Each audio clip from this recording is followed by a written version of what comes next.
కమ్మవల కన్నీళ్లు కాలువలై పారుతుంటే అన్ని పార్టీలు పట్టించుకుంటాయో పట్టించుకోవో కానీ మేము మాత్రం కనికరం లేని వాళ్ళ తిరిగా ఉండవన్నట్టు వెలుగుమట్లకు బయలుదేరిను మాజీ మంత్రి కేటీఆర్.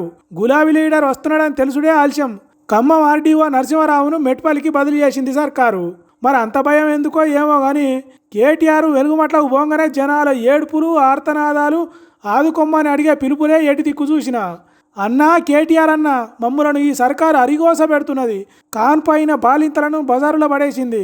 కదల్లేని ముసలోళ్ళ మీద పోలీసుల కవాతులు చేయించింది. కన్న తల్లి తీరుగా చూసే సర్కారే కన్నమ్మ కష్టాలు పెడుతున్నది. ఇక మీరే మాకు దిక్కు కేటీఆర్ అన్న అని తమ గోడును ఎల్లబోసుకున్నారు. ఇక వాళ్ళతోనే వాళ్ళ నడుమిటనే కూర్చొని మీకేం కాదు, మిమ్మల్ని అందరినీ ఆదుకుంటాము, ఎంత దూరం అంటే అంత దూరం కొట్లాడతామన్నట్టు చెప్పిండు కేటీఆర్.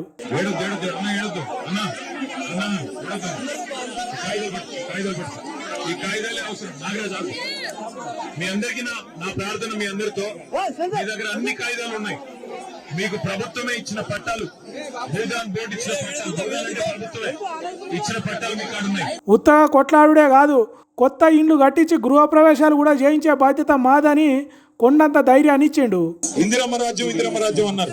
ఇందిరమ్మ రాజ్యం అంటే ఇల్లు కూడా కట్టడం. ఇలా ఏ ఓట్లు లేవు. నేను రాజకీయం కోసం రాలా. కేసీఆర్ సార్ చెప్పాడు, మీకు చెప్పమన్నాడు కేసీఆర్ సార్. మళ్ళీ మీకు ఇదే వెలుగుమట్లలో ఇదే జాగలో మీకు ఇల్లు కట్టించి మళ్ళీ గృహప్రవేశం కూడా మేమే చేయాలి.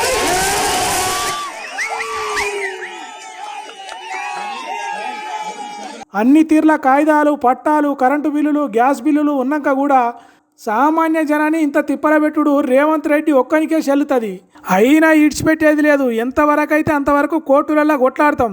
అట్లా కూడా కాకుంటే మా సర్కార్ వచ్చినాక మీకు కొత్తగా ఇండ్లు కట్టించి ఇస్తామని కేటీఆర్ చెప్పుడుతోని వెలుగుమట్ల జనాల కళ్ళల్లో ఆనందం కనిపించి వెలుగులు నిండినాయి. మరి ఈ దెబ్బతోని వెలుగుమట్ల జనాల జోలికి రాకుండా సర్కార్ ఉంటుందా, లేకుంటే ఇండ్లు కోల్పోయిన వాళ్ళకు ఇందిరమ్మ ఇండ్లు కట్టించి ఇస్తామని తప్పును సరి చేసుకుంటుందా అనేది ముందు చూడాలి.